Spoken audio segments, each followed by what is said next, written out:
변호사님, 지난 2일에 수원지검 박상용 부부장 검사, 지금 영국에 연수가 있어서 청문회 출석은 안 했습니다만은 어쨌든 이 박상용 부부장 검사에 대한 청문회가 열렸어요.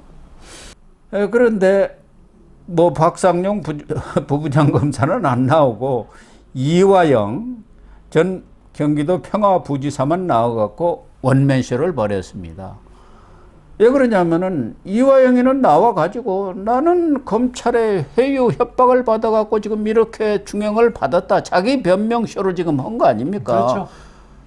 그러니까 민주당 입장에서는 이화영이를 뭐 변호하려는 게 아니라 이화영이는 저렇게 무죄고 이화영이가 무죄면은 이재명도 무죄다. 그 말 하려는 거죠. 전에 이재명 변호사 그 김광민인가가 이야기했잖아요. 그 법정에서. 아니 이화영이가 유죄면은 이재명도 유죄 아니냐. 그러니까 무죄해달라고 무죄해달라고 그렇게 얘기했어요.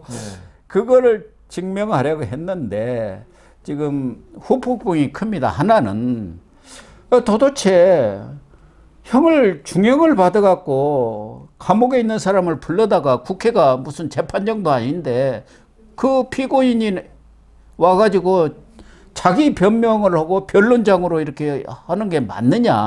정청래가 재판장이냐. 그리고 이건 완전히 국회가 이재명 방탄 로펌으로 전락한 거냐 뭐냐 이런 비판들이 있습니다. 법률적으로 못할 건 아니죠. 법률적으로는 그죠. 뭐 아직 유죄 확정도 안 됐고 그러니까 그 국회 청문회 사실은 검사 탄핵 그 사건 때문에 증인으로 부른 건데요.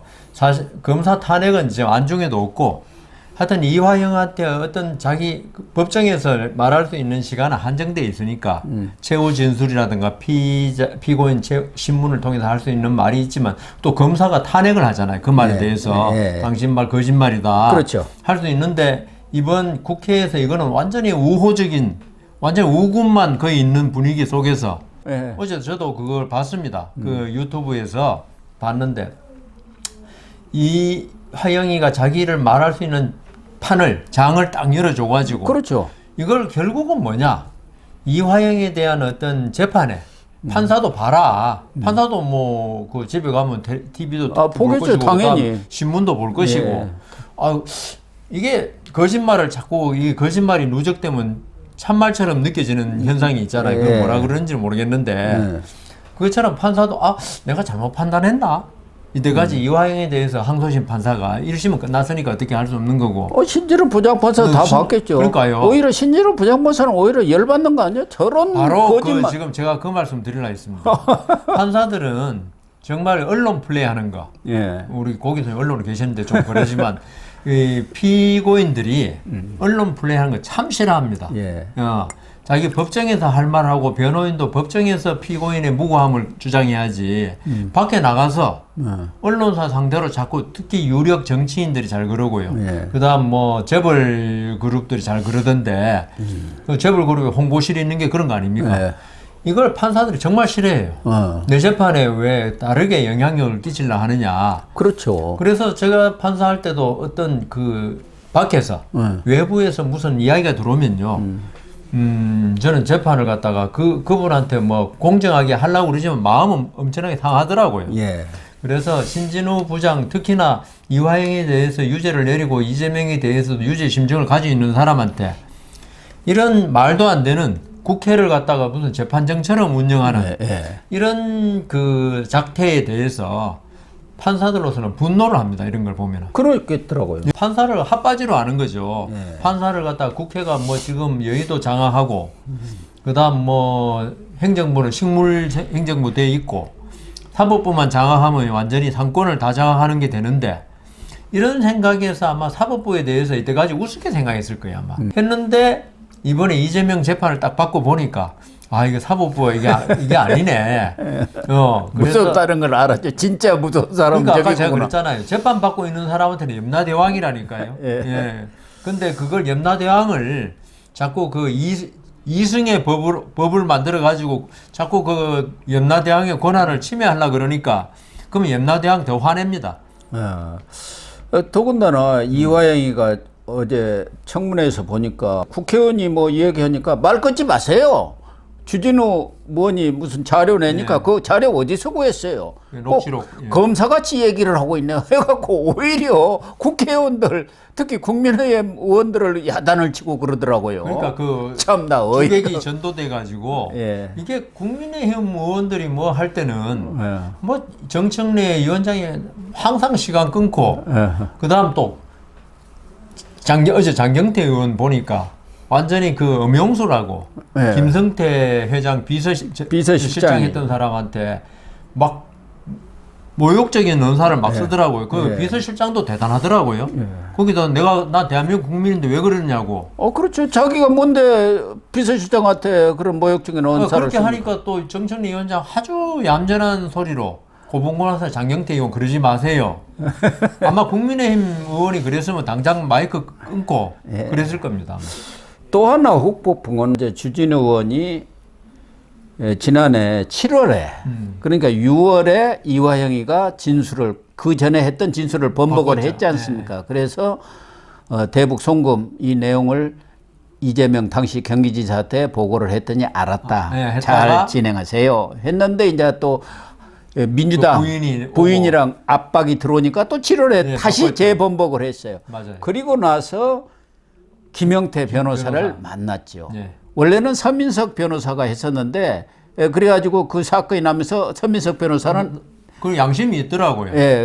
그만둬 버렸고 대신 들어온 사람이 이제 김영태 변호사가 그 후에 김현철, 김광민 변호사가 들어왔는데 김영태 변호사가 구치소에 가가지고 이화영을 면회하면서 녹취를 한 모양이에요. 그러니까. 거기서 나온 내용이 두 가지입니다. 하나는 이 이화영이가 김영태 변호사한테 이 김성태 전 쌍방울그룹 회장 이 사람이 뭔가 크게 터뜨리려고 하는데 정말 겁이 난다. 그 터뜨릴 내용 중에 하나는 이 김성태가 이재명이라든가 또 이해찬 이런 사람들한테 돈을 준 거, 돈을 준 거 하나오고 또 하나는 이 법원을 상대로 해서 로비를 했다. 그러니까 이재명이가 로비를 했는데 그 로비 자금을 김성태가 댔다. 내가 다 알고 있다. 이 두 가지 내용이에요. 이 내용이 나오니까 국민의힘에서는 당연히 정치자금법 위반하고. 그래가지고 이화영, 이재명, 김성태 다 고발을 하겠다. 이해찬이는 이제 뭐 정치에서 물러났으니까 뭐 그렇다 하고 거기에 또 조정식 의원도 있어요. 조정식 의원이 이해찬의 그 조직이 광장입니다. 그게 대선 때 이재명하고 합쳐갖고 민주평화광장. 그러니까 이재명 조직이 없으니까 이해찬 조직을 거기다 물려준 거예요. 그걸 움직인 사람이 이 조정식이 이해찬계입니다.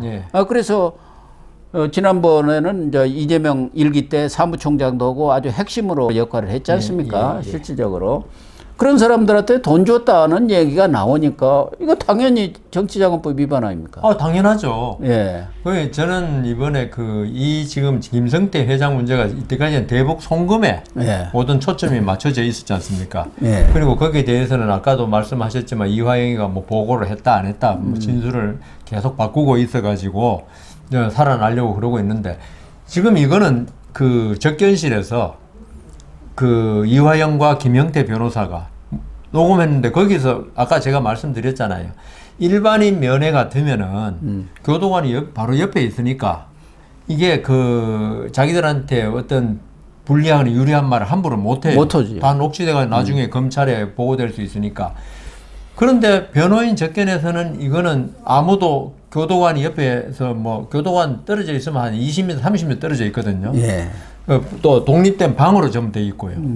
그러면 자기가 자유로운 분위기에서 말한 거 아닙니까? 누구 강박을 한다거나 이런 것도 없이. 그러니까 이게 어떤 거짓말을 할 가능성이 없다는 거죠. 제 말씀은. 그리고 김영태 변호사 민변 출신이고 당연히 뭐 자기 편이잖아요. 자기 편한테 거짓말 할 리가 있습니까? 이 때문에 이 정치자금법 지금 줬다는 거. 그 이재명 대표가 그 경기지사라든가 그다음 대선에서 그 정치 자금이 김성태한테 나왔다는 걸 그 이화영이 스스로 자백한 거죠. 그렇죠. 그거는 뭐 아주 신빙성 있는 자리에서 그 변호사한테 한 말이기 때문에 제가 볼 때는 이거는 아주 이거 지금 수사를 시작하면은요. 예. 입증도 쉽고 녹취록이 있으니까 예. 이거는 저는 이재명한테 더 큰 문제다 이렇게 생각됩니다. 그렇습니다. 또 하나는 판사 하셨으니까 판사도 그렇게 로비를 합니까? 여기서는 지금 중심은 항소심 로비를 얘기하는 것 같아요.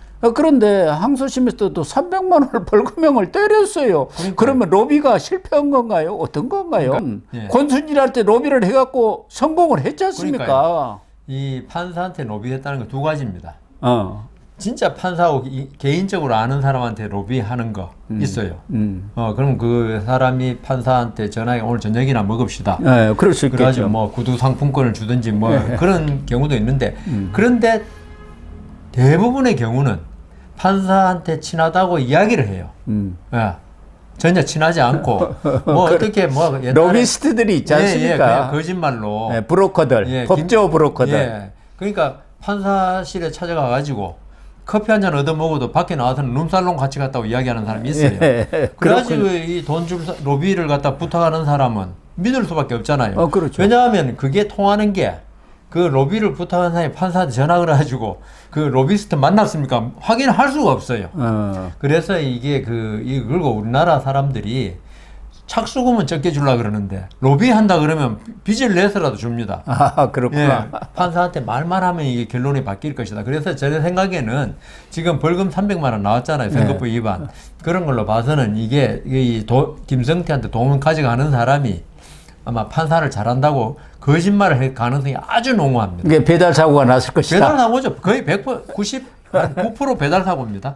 그러니까 이 고영신 TV를 보는 분들도 어느 누가 와가지고 판사한테 로비할 테니까 돈 달라고 하면 절대로 주지 마십시오.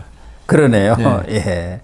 판사들의 양심을 믿어야죠. 예, 어느 조직이 있는지 이상한 사람은 있으니까 예, 있을 수는 있는데 제가 아는 한에서는 판사들이 돈 받고 결론을 바꾸고 이런 건 없습니다.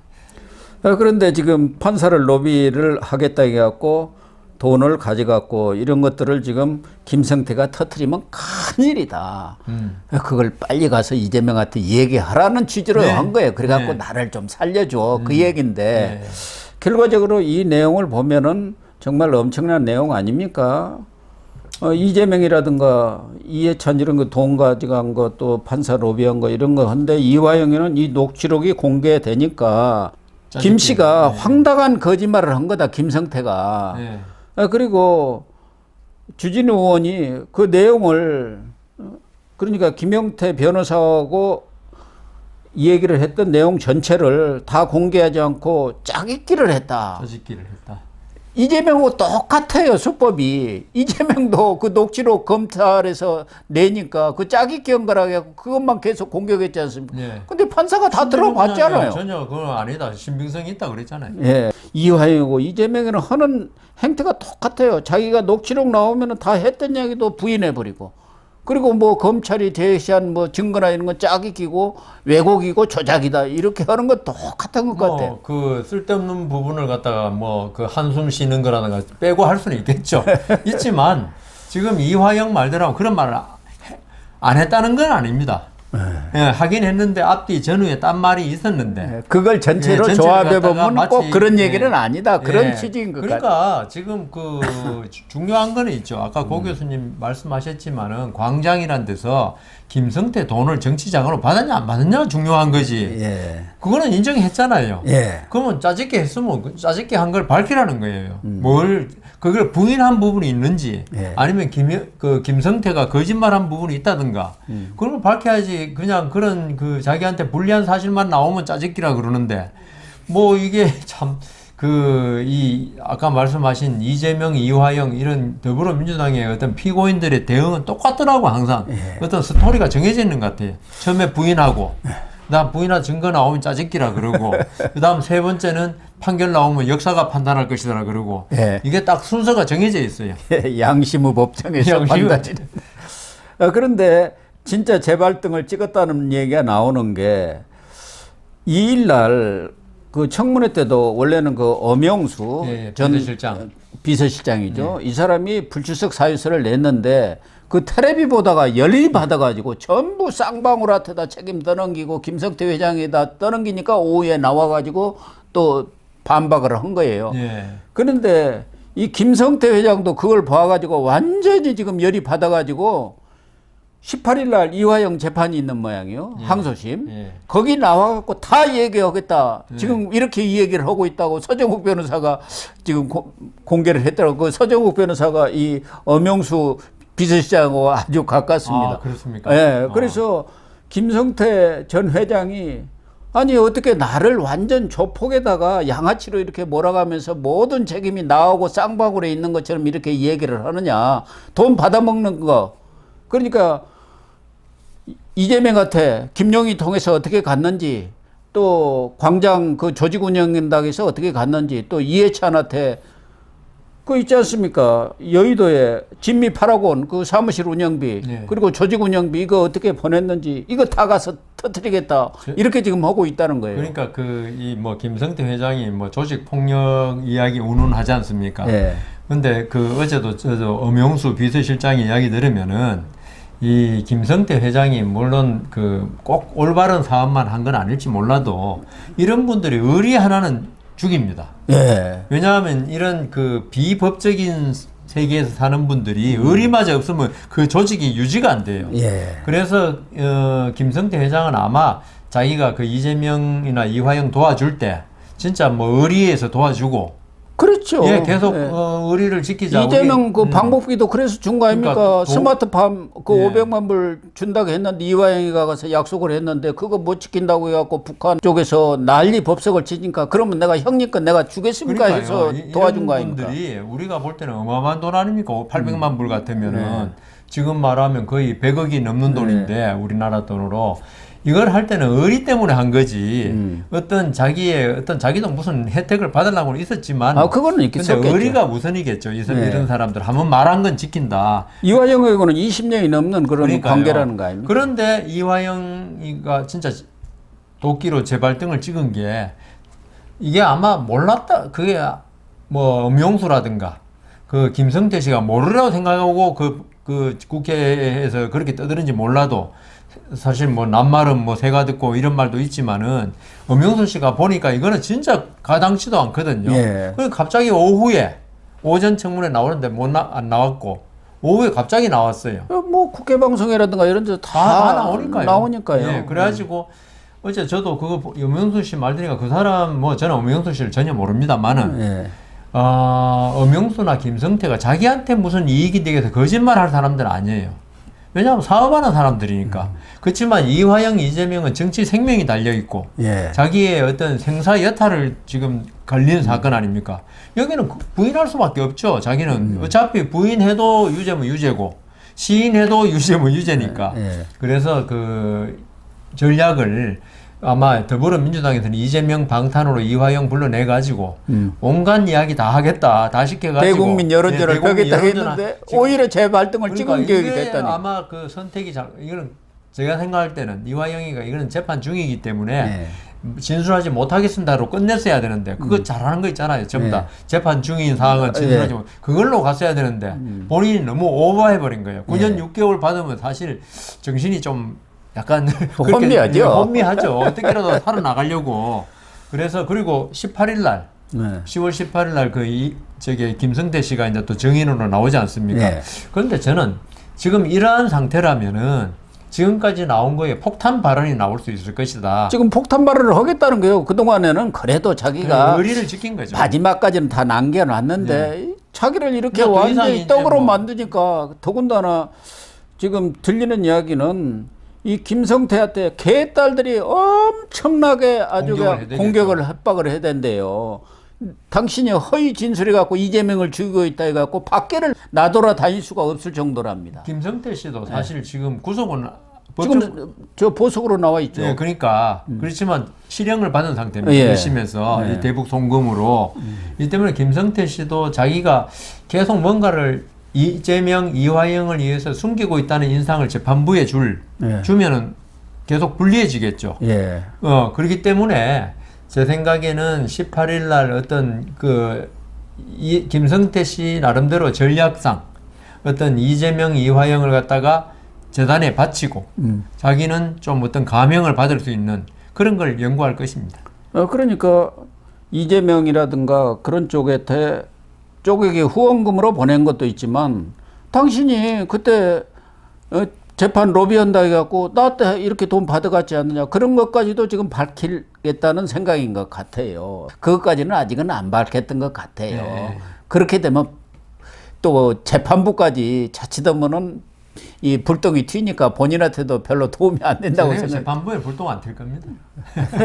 어쨌든 돈 배달 사고 난 게 거의 확실하게. 그래서 이재명으로서는 뭔가 좀 청문회를 통해서 방탄을 해보겠다 했는데 오히려 핵폭탄을 맞을 가능성이 커진 것 같아요. 그러니까 제가 그 이재명 대표 잘 쓰는 말이 있지 않습니까? 사필 규정. 사필 규정. 근데 저는 정의가 최후에 승리한단 말이 중간 과정에서 안 맞는 경우가 많은 것 같더라고요. 나쁜 놈이 잘 살고. 그런데 결국에 가서는 있죠. 이게 그런대로 사필 규정이 되는 경우를 많이 봤거든요. 그래서 이재명 대표도 지금까지는 그 얕은 수, 장깨로 살아남았지만은 이게 봐요. 지금 장깨를 부렸던 게 오히려 이런 식으로 되는 거 보면요. 제 생각에는 자꾸 이제 멸망의 길로 지금 향해 가고 있는 것 같습니다. 네, 그런 것 같습니다. 그렇게 결론을 내리도록 하겠습니다.